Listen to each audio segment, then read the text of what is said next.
En la parte alta de San Mateo del Monte, un pequeño pueblo al sur del estado de Oaxaca, se levantaba una casa de adobe y teja que todos conocían como la Casa de los González. Era una construcción antigua, de muros gruesos encalados y ventanas pequeñas, diseñada para resistir el calor del día y el frío de la noche. Allí vivía Arsenio González, un hombre de pocas palabras y mirada endurecida por los años de trabajo en el campo. Desde joven había levantado ese hogar con sus propias manos, piedra por piedra, con el mismo esfuerzo con el que construyó su reputación de hombre recto y severo. A su lado, como una sombra inseparable, estaba Silvia Arévalo, su esposa, mujer conocida en el pueblo por su carácter implacable, por sus juicios rápidos y su lengua filosa, pero también por su devoción a la familia y las apariencias. La casa, vista desde fuera, parecía un ejemplo de orden y respeto. Sin embargo, por dentro, sus paredes contenían silencios que nadie se atrevía a romper. Arsenio y Silvia habían tenido 3 hijos, pero solo el menor, Sergio, seguía cerca. Los otros 2 se habían marchado años atrás, uno a Estados Unidos y el otro a la capital, buscando escapar de la rigidez que gobernaba la casa. Sergio, en cambio, había regresado tras terminar un breve trabajo en la ciudad, llevando consigo a su esposa recién casada, Adela Córdoba, una joven delgada, de piel morena y ojos grandes que parecían siempre buscar algo en el suelo. Adela entró a la familia como se entra a una iglesia en ruinas, en silencio, con respeto y sin hacer preguntas. Era una mujer sencilla, criada en una comunidad vecina, donde la obediencia se enseñaba desde niña. Desde el primer día se adaptó a la rutina del lugar. Se levantaba antes del amanecer para moler maíz en el metate, barría el patio, cocinaba sin levantar la voz y se retiraba temprano sin reclamar. Espacio propio. Silvia la observaba con la desconfianza de quien sabe que toda calma es solo un preludio de la tormenta. No la humillaba ni la maltrataba abiertamente, pero tampoco la aceptaba del todo. Cada gesto, cada movimiento de Adela parecía estar a prueba, constante, como si la casa entera esperara que fallara en cualquier momento. Sergio, por su parte, parecía vivir ajeno a esa tensión. Desde su regreso, había asumido las tareas más pesadas en el campo de magueyes que su padre dirigía. Pasaba las jornadas bajo el sol, regresando solo para comer y dormir. Pocas veces miraba a su esposa con verdadero interés. Para él, cumplir con el trabajo y respetar la palabra de su padre eran suficientes. Creía que el tiempo haría que todo encajara, como había sucedido siempre en esa casa. Pero lo que Sergio no sabía, lo que nadie parecía querer ver, era que bajo esa rutina silenciosa comenzaba a germinar algo que pronto pondría en peligro no solo la paz del hogar, sino la dignidad misma de la familia González Arévalo. Aquella casa, que parecía inmune al paso del tiempo, estaba a punto de convertirse en el escenario de una historia que el pueblo jamás podría olvidar. Porque en San Mateo del Monte, la debilidad no se perdonaba, y las apariencias siempre terminaban cobrando un precio demasiado alto. Adela Córdoba había llegado a la casa de los González como una figura discreta, casi invisible. Su presencia no alteraba el ritmo de las jornadas, ni provocaba comentarios entre quienes convivían con ella bajo el mismo techo. Se movía con la ligereza de quien ha aprendido desde pequeña a no ocupar más espacio del necesario, a no ser una carga para nadie. Desde el primer día se dedicó por completo a las tareas domésticas, sin levantar la voz, sin preguntar más de lo que se le pedía, sin exigir atención. Aquello, al principio, pareció satisfacer las expectativas de Silvia Arévalo, quien observaba a la joven con la frialdad de alguien que no confía en las cosas demasiado perfectas. Sin embargo, mientras pasaban las semanas, aquella aparente perfección comenzó a incomodarla, como si la falta de errores escondiera una amenaza que todavía no lograba identificar. Cada mañana, Adela se levantaba antes que el resto para moler el maíz con el que preparaba las tortillas del desayuno. Después barría el patio, sacudía las cobijas y dejaba todo en orden antes de que Silvia saliera de su habitación. Se esforzaba por anticipar las necesidades de la casa, por cumplir con cada tarea como si el más pequeño descuido pudiera costarle algo que aún no comprendía del todo. Sus movimientos eran silenciosos, sus pasos medidos. No mostraba cansancio ni descontento, y si lo sentía, sabía ocultarlo bien. En el pueblo se decía que una mujer callada era una buena mujer, que Adela parecía responder a esa idea con exactitud. Sin embargo, dentro de la casa, esa actitud comenzó a tener un efecto inesperado. Arsenio González, acostumbrado a no prestar mayor atención a quienes consideraba parte del deber familiar, comenzó a notar detalles que antes pasaban desapercibidos. Adela, sin proponérselo abiertamente, había aprendido a ubicarse en los momentos precisos. No interrumpía, no hablaba de más, pero estaba allí cuando él se sentaba en el corredor a beber café por las tardes o cuando salía al patio a revisar los implementos del campo. Su presencia se volvió una constante, tan sutil que parecía accidental, pero lo suficientemente repetitiva como para hacerse evidente en la memoria del hombre. Adela ofrecía el café en el momento exacto. Extendía una jarra de agua cuando él regresaba sudado del trabajo. Se acercaba con una manta cuando la noche caía y el viento frío se colaba por las rendijas. No había palabras entre ellos, solo acciones pequeñas que, poco a poco, comenzaron a pesar más de lo que cualquiera habría imaginado. Sergio, mientras tanto, seguía ajeno a todo. Su rutina en los campos de maguey ocupaba cada minuto de su día. Salía con las primeras luces del amanecer y regresaba entrada la noche, cargando en la espalda el cansancio de quien lucha por cumplir las expectativas heredadas.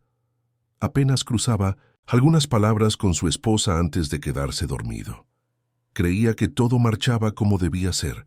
No prestaba atención a los espacios que quedaban vacíos entre él y Adela, ni a los silencios que comenzaban a instalarse en las noches cada vez más largas. Fue en esos silencios donde Silvia empezó a percibir algo que le inquietaba. No eran gestos evidentes, no había nada concreto que pudiera señalar como una falta, pero su intuición, forjada a lo largo de los años, le decía que algo se estaba gestando en las sombras de su propia casa. Las primeras señales de que algo estaba cambiando comenzaron a mostrarse en las rutinas que antes parecían inquebrantables. Adela, sin alterar el ritmo general de la casa, empezó a buscar pequeñas oportunidades para salir al patio cuando Silvia estaba ocupada en la cocina o cuando Sergio ya se había marchado a los campos. No lo hacía de manera evidente, pero cada vez que Arsenio pasaba las tardes en el viejo cobertizo, revisando las herramientas o preparando las barricas para la fermentación del mezcal, Adela encontraba algún pretexto para acercarse. Llevaba un jarro de agua, una servilleta con tortillas o simplemente se quedaba cerca, recogiendo hojas secas o barriendo el polvo que el viento arrastraba. No eran conversaciones lo que los unía en esos momentos. Eran presencias sostenidas en el silencio, en los gestos mínimos que poco a poco empezaban a delinear una frontera peligrosa que ninguno parecía dispuesto a nombrar. Silvia, que nunca había dejado de observar todo lo que ocurría bajo su techo, empezó a notar esos movimientos casi imperceptibles. No podía decir con certeza qué la inquietaba más: la serenidad con la que Adela se desplazaba por la casa o la forma en que Arsenio parecía no incomodarse por esa cercanía. Lo que antes le parecía normal empezó a adquirir un peso distinto. Las ausencias de Sergio se hicieron más evidentes y con ellas el vacío que Adela ocupaba de una manera que Silvia no lograba tolerar. La desconfianza comenzó a crecer en su interior como una grieta que se ensancha cada día. Empezó a exigir más de la joven, a multiplicar las tareas domésticas como si, al mantenerla ocupada, pudiera arrancarla de ese espacio compartido con su esposo. La enviaba al pozo más alejado para traer agua. Le pedía que barriera el patio una y otra vez, o que limpiara las habitaciones que nadie usaba desde hacía años. Sin embargo, cada esfuerzo parecía inútil. Adela siempre encontraba el momento de volver a aparecer junto a Arsenio, como si el silencio del cobertizo tuviera un imán invisible que la atraía sin remedio. Arsenio, por su parte, no decía nada. No reclamaba ni mostraba incomodidad por las nuevas exigencias de Silvia.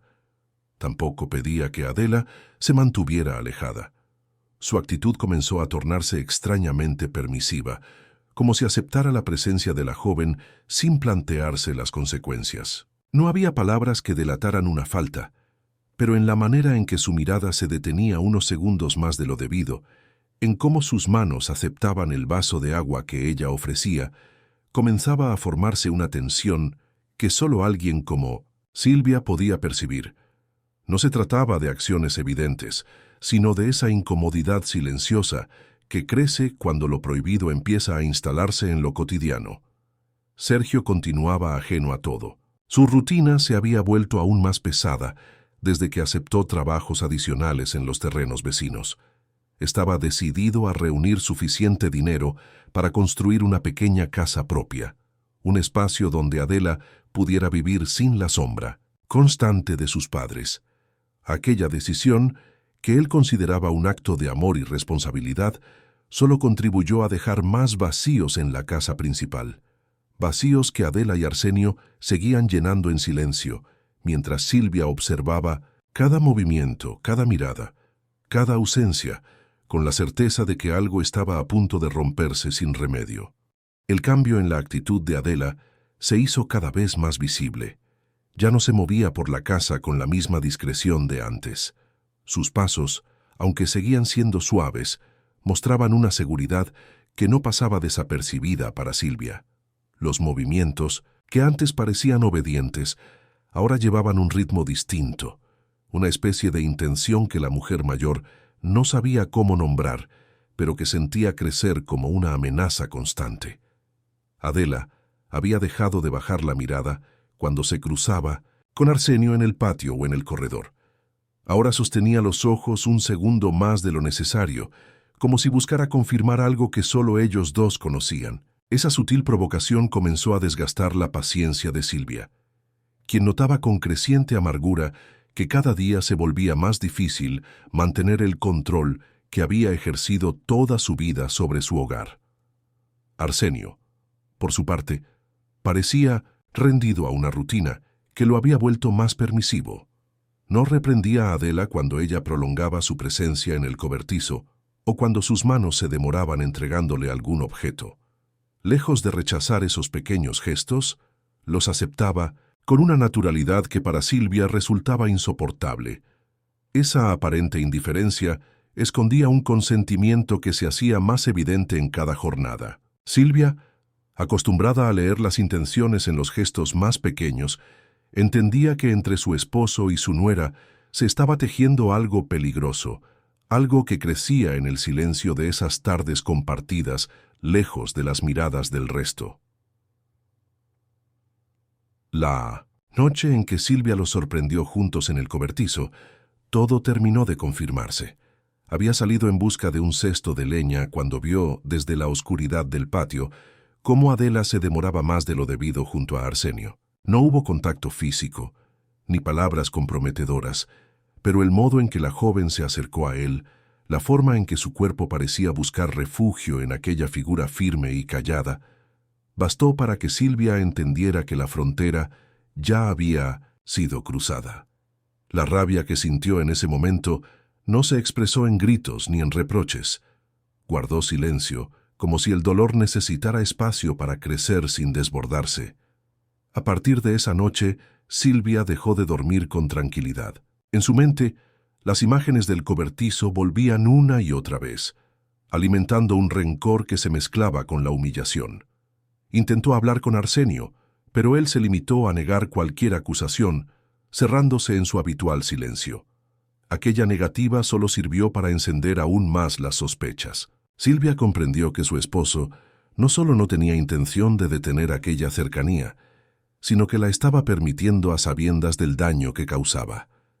El desprecio que comenzó a crecer en ella fue tan profundo que dejó de confiar incluso en sus propios gestos.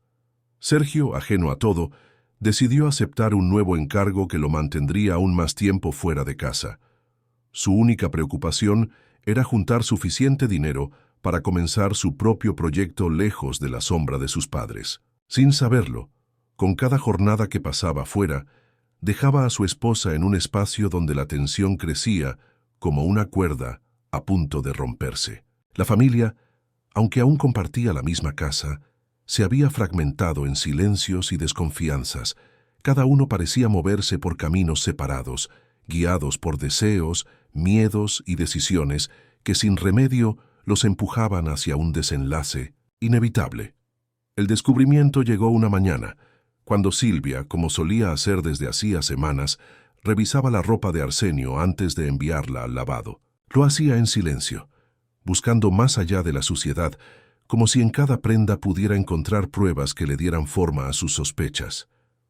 Aquella vez, al meter la mano en el bolsillo de una de sus camisas, sus dedos tocaron un papel doblado. No era una lista de provisiones ni un apunte del trabajo. Era una nota escrita apresuradamente, con una caligrafía pequeña y temblorosa, que Silvia reconoció al instante como la de Adela.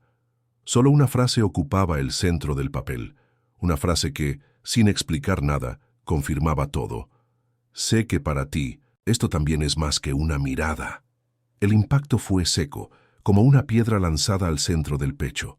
Silvia apretó el papel entre los dedos, sintiendo cómo la rabia y el dolor le subían por la garganta. No necesitaba más pruebas. La evidencia estaba ahí, tan clara que no dejaba espacio para la duda.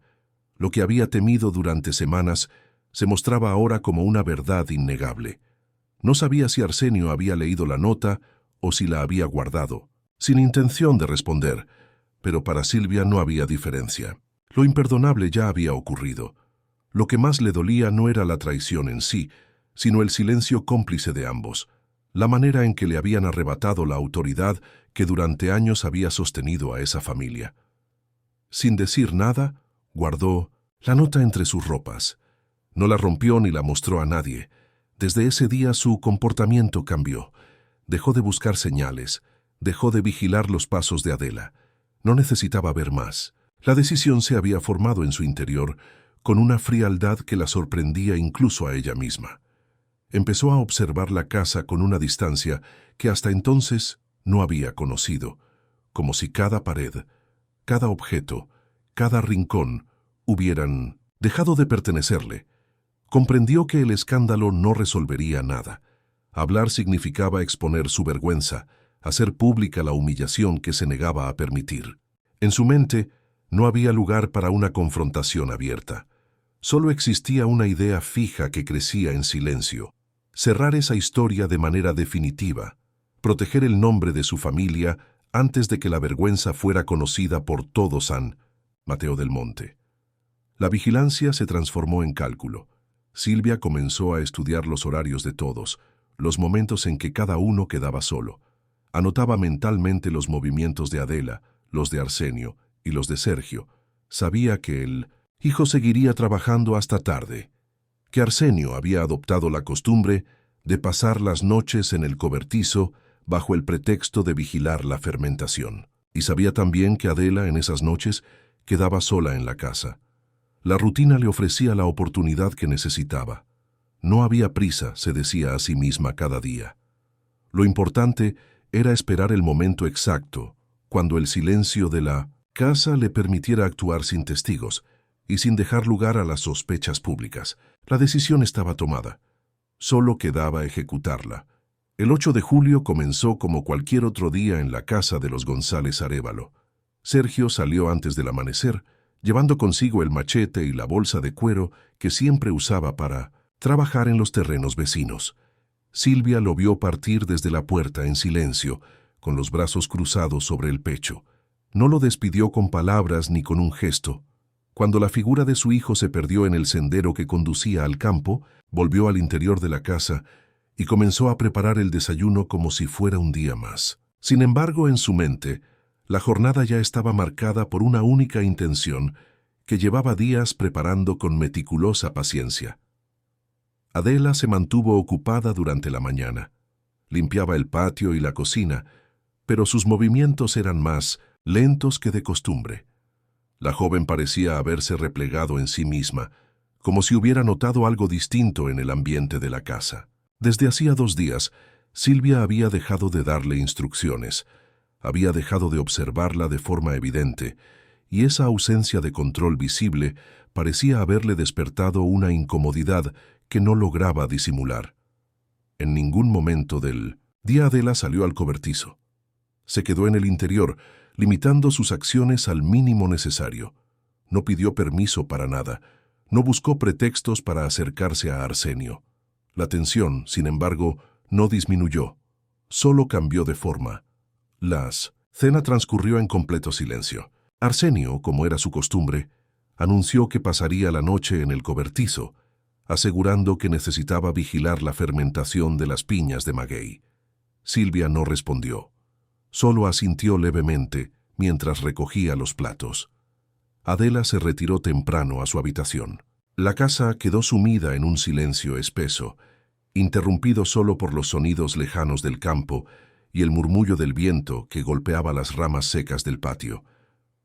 Cuando la noche estuvo bien entrada, Silvia se sentó junto a la mesa, en la oscuridad, sosteniendo entre las manos la vieja chalina que había usado toda la vida para cubrirse los hombros. En su rostro no había expresión alguna, solo una quietud tensa que parecía mantenerla atada al momento que había planeado durante días. En la cocina, sobre la mesa, descansaba el cuchillo que utilizaba para cortar las pencas del maguey. No lo había tocado todavía.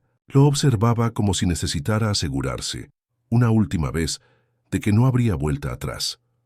Pasada la medianoche, se levantó con lentitud, tomó el cuchillo y se cubrió los hombros con la chalina.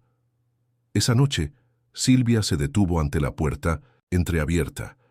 Observó el silencio de la habitación, sabiendo que el momento que había evitado enfrentar había llegado sin vuelta atrás. La respiración de Adela era lenta y profunda, como la de quien no espera que el peligro habite tan cerca. Silvia cerró la puerta lentamente, dejando el resto del mundo afuera. Aquella noche, el silencio se volvió definitivo, sellando un destino que ya no podía evitar. En la casa de los González Arévalo, la madrugada avanzó envuelta en una calma inquietante. Eran cerca de las 3 cuando Silvia salió de la habitación donde había permanecido en silencio más de una hora. Sus pasos fueron firmes, calculados, como los de alguien que ya no tenía dudas sobre lo que debía hacer. Cruzó el corredor y entró al patio, donde el aire frío de la noche le golpeó el rostro sin provocarle reacción alguna. Todo el pueblo dormía. No se escuchaban voces ni ruidos, solo el crujido de las ramas secas que el viento arrastraba. Silvia se detuvo junto al viejo lavadero, donde siempre había lavado la ropa familiar. Llenó una tina con agua y sumergió las manos, tallándolas con fuerza, como si buscara borrar de la piel algo que no terminaba de soltar. Lo hizo con la misma mecánica repetida de siempre, sin apuro, como si la madrugada fuera eterna. No miró hacia el cobertizo, donde Arsenio seguía encerrado, ajeno a todo. No sintió necesidad de llamarlo ni de buscar su compañía. En su interior, la historia ya estaba cerrada. No había nada que decir, ningún reproche que hacer. Había actuado según lo que consideraba necesario para proteger lo que quedaba de su nombre y su casa. No pensó en explicaciones ni en consecuencias, solo en el silencio que por primera vez en mucho tiempo le parecía un refugio. Cuando terminó de lavar, secó las manos en el delantal que llevaba anudado a la cintura, y con la misma calma con la que había iniciado todo, se cubrió los hombros con la chalina y salió por la puerta trasera, cruzando la calle vacía que llevaba a la pequeña comandancia del pueblo. Los agentes de guardia se sorprendieron al verla a esa hora. Era raro que alguien se presentara voluntariamente en plena madrugada. Silvia no vaciló. Se detuvo frente a ellos y les comunicó con una voz baja pero firme lo que había hecho. No hubo gritos ni lágrimas. Su declaración fue breve, sin detalles innecesarios, sin justificaciones. La frialdad de sus palabras dejó a los agentes inmóviles por unos segundos. Uno de ellos reaccionó primero, guiándola al interior del edificio. Ella no opuso resistencia. Caminó sin desviar la mirada, aceptando cada paso como si ya los hubiera recorrido muchas veces en su mente. Mientras tanto, en la casa, todo seguía en la misma quietud que había cubierto la noche. Nadie en el pueblo sabía aún lo que había ocurrido. Sergio, en los campos, Continuaba trabajando sin imaginar que al regresar encontraría su hogar irreconocible. Arsenio, encerrado en el cobertizo, permanecía ajeno a la confesión que su esposa acababa de hacer ante la autoridad. La madrugada había sellado un destino que ninguno de ellos podría evitar. La familia, que durante años se había mostrado como un ejemplo de orden y respeto, acababa de cruzar un límite del que ya no habría retorno. El silencio que tanto habían defendido se transformó, en esa noche, en una confesión pública que pronto sacudiría a todo San Mateo del Monte. Al amanecer, cuando el pueblo todavía estaba cubierto por una bruma ligera, la patrulla de la policía municipal llegó a la casa de los González Arévalo. Nadie se había enterado aún de lo que Silvia había confesado en la madrugada, pero la presencia del vehículo oficial en la calle principal comenzó a despertar la atención de algunos vecinos. 2 agentes descendieron en silencio y se dirigieron hacia la puerta sin llamar. Ingresaron con la autoridad que les daba la declaración que horas antes había hecho Silvia y recorrieron la casa hasta llegar a la habitación del fondo. Allí, en la habitación encontraron la cama intacta y el silencio suspendido en el aire, como si la noche anterior se hubiera congelado para siempre.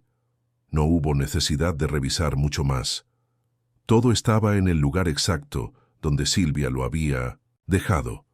La escena, silenciosa y cerrada, parecía haber estado esperándolos desde hacía horas.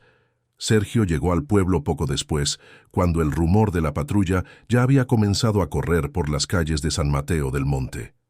Alcanzó a ver desde lo alto del camino cómo los vecinos se asomaban a las puertas y ventanas. No tardó en distinguir entre el movimiento de los curiosos a los agentes que salían de la casa, acompañados por su madre. Silvia caminaba con las manos esposadas, la cabeza erguida y la mirada fija al frente, sin prestar atención a quienes comenzaban a reunirse a lo largo de la calle. Sergio se detuvo en seco, incapaz de comprender lo que veía. El golpe de la realidad lo alcanzó solo cuando, ignorando a los presentes, corrió hacia la puerta de su casa y encontró a uno de los oficiales que, sin decir palabra, le negó el paso. El desconcierto de Sergio se convirtió en desesperación cuando finalmente logró entrar. Recorrió las habitaciones en busca de Adela hasta llegar al cuarto donde la había dejado dormida la noche anterior. Allí, la imagen de su esposa, inerte, la presencia de los agentes y la ausencia de cualquier explicación lo derrumbaron por dentro. No encontró palabras ni preguntas, solo un silencio sordo que le dejó el cuerpo inmóvil, como si el aire mismo le negara la posibilidad de reaccionar. Arsenio, que había salido del cobertizo cuando escuchó el movimiento en la calle, se quedó a un lado del portón sin cruzar la mirada con nadie. No preguntó, no se acercó. Su rostro inmóvil parecía hecho de piedra. Las palabras de Silvia horas antes, su confesión fría y directa, ahora cobraban un peso que ni él mismo parecía dispuesto a cargar. La familia, que durante años había sostenido su imagen de orden y respeto, había sido destruida en un solo acto que ya no podían ocultar. Los vecinos comenzaron a hablar en voz baja. Todos sabían que Silvia Arévalo no era mujer de impulsos, y ese pensamiento dejó en el ambiente una sensación aún más pesada. Nadie se atrevió a preguntar en voz alta lo que muchos ya imaginaban. San Mateo del Monte había despertado en medio de un escándalo que nadie quería mirar de frente, pero que todos inevitablemente tendrían que recordar. El procedimiento judicial se inició con rapidez. La confesión de Silvia Arévalo había dejado poco margen para una investigación prolongada. La autoridad local, presionada por la dimensión del escándalo en un pueblo donde los delitos graves eran casi inexistentes, decidió actuar con eficiencia. En menos de una semana, la carpeta de investigación quedó integrada con las declaraciones necesarias. No hubo peritajes complicados ni testigos que aportaran información adicional. Todo estaba contenido en las palabras que Silvia había pronunciado con la misma frialdad con la que había caminado hacia la comandancia la noche de los hechos. Silvia no pidió abogado.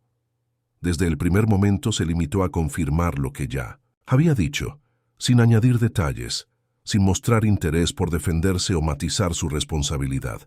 Respondía a las preguntas de la fiscalía con frases breves, dejando en claro que no tenía intención de ocultar nada. No mencionó el contenido de la nota que había encontrado, ni explicó las razones exactas que la habían llevado a actuar. Solo admitió haberlo hecho por el bien de su familia, una afirmación que, lejos de justificarla, cerraba toda posibilidad de diálogo. La fiscalía, sorprendida por la falta de resistencia, concluyó que no había nada más que investigar. La versión oficial quedó asentada sin contradicciones. Arsenio González fue llamado a declarar 2 días después. Su actitud fue la de un hombre derrotado. Confirmó que entre él y Adela Córdoba había existido una cercanía que no podía negar, pero insistió en que nunca habían traspasado los límites de una relación prohibida. Aseguró que no hubo contacto físico, solo miradas y silencios que, según sus propias palabras, nunca llegaron a convertirse en acciones concretas. Su testimonio, lejos de aliviar las cosas, dejó en evidencia que, aunque el acto de Silvia fue desproporcionado, no surgió de una sospecha infundada. Las autoridades anotaron su declaración, pero no lo consideraron responsable directo de lo sucedido. Sergio, citado por el Ministerio Público, se presentó con la mirada perdida. No negó los hechos, pero se negó a declarar en contra de su madre. Su silencio fue interpretado como una mezcla de dolor y desorientación. A diferencia de sus padres, no encontró palabras para explicar lo que había ocurrido bajo su propio techo. La muerte de Adela lo había dejado vacío, incapaz de comprender en qué momento su familia se había convertido en el centro de una tragedia pública. No volvió a presentarse en las oficinas de la Fiscalía después de ese día. Los padres de Adela llegaron desde su comunidad con el rostro endurecido por la rabia y la pena. Recogieron el cuerpo de su hija sin exigir justicia ni reclamar explicaciones. No pidieron indemnización ni buscaron prolongar el proceso. Solo solicitaron llevarse los restos para enterrarlos en su tierra. Partieron al día siguiente sin hablar con nadie del pueblo, dejando tras de sí un silencio que terminó de cerrar las puertas de la casa González Arévalo, convertida ahora en el símbolo de una herida que ningún trámite judicial podría reparar. El juicio se celebró en Oaxaca capital, lejos de las miradas directas de los vecinos de San Mateo del Monte, pero la noticia había llegado hasta allí mucho antes que los implicados. No se trataba de un caso complicado desde el punto de vista legal. La acusada había confesado, los hechos se habían confirmado con las primeras diligencias y no existían pruebas que contradijeran su declaración inicial. Sin embargo, el ambiente en la sala no fue indiferente. Los asistentes, entre ellos algunos funcionarios locales y curiosos que habían escuchado hablar del caso, observaron cada movimiento de Silvia Arévalo con una mezcla de expectativa y desconfianza. Silvia se sentó frente al tribunal sin mostrar resistencia. No pidió interrumpir ni corrigió las palabras que los fiscales le atribuyeron. Escuchó cada una de las acusaciones con la misma expresión imperturbable que había sostenido desde el primer día.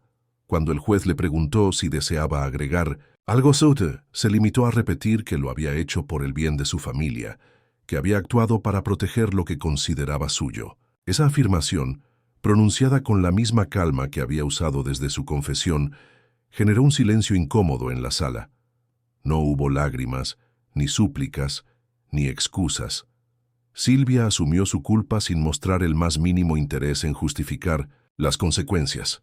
El fiscal solicitó la pena máxima prevista por la ley. Basó su petición en la frialdad de los hechos, en la premeditación evidente y en el riesgo de que un crimen así quedara impune por el simple hecho de haber ocurrido dentro de un círculo familiar. Argumentó que la gravedad del caso no estaba solo en la muerte de Adela Córdoba, sino en el mensaje que dejaría a la comunidad si el tribunal mostraba indulgencia. La defensa, por su parte, intentó esbozar una explicación basada en el desgaste emocional, en la presión social que Silvia había soportado durante años como esposa y madre en un entorno dominado por la apariencia y el control. Alegó que, aunque el acto era condenable, las circunstancias debían ser consideradas. El juez no tardó en deliberar. La sentencia fue clara. 27 años de prisión sin posibilidad de reducción inmediata. Silvia escuchó el veredicto sin pestañear. No pidió hablar, no miró a los presentes. Fue conducida fuera de la sala por los custodios sin que nadie se acercara a ella. Arsenio se marchó en cuanto se dictó la sentencia. Nadie lo vio volver a la sala ni esperar en los pasillos. Sergio, ausente durante el juicio, desapareció del pueblo poco después, dejando la casa vacía y cerrada. El juicio, que había comenzado como un tema inevitable en la región, se cerró sin escándalo público. La familia González Arévalo dejó de ser mencionada en las conversaciones cotidianas. La sentencia quedó registrada en los archivos judiciales, pero en el pueblo, el silencio fue el único veredicto que la gente eligió conservar. La casa de 1900, los González Arévalo quedó cerrada después del juicio. Nadie volvió a cruzar el portón de madera ni a levantar las cortinas de las ventanas. Los vecinos decían que, desde entonces, las paredes parecían más viejas, como si el abandono hubiera envejecido el adobe en cuestión de días. La tierra del patio comenzó a secarse y las plantas que Adela había regado cada mañana se marchitaron en silencio. Las puertas se mantuvieron selladas y el polvo cubrió cada superficie, como una capa de olvido que el viento no lograba despejar. Arsenio desapareció sin anunciar su destino. Algunos dijeron que se había marchado al pueblo vecino, a vivir con un hermano que apenas se dejaba ver por San Mateo del Monte. Otros aseguraban que se había refugiado en algún rancho lejano, lejos de las miradas que lo seguían acusando, en silencio.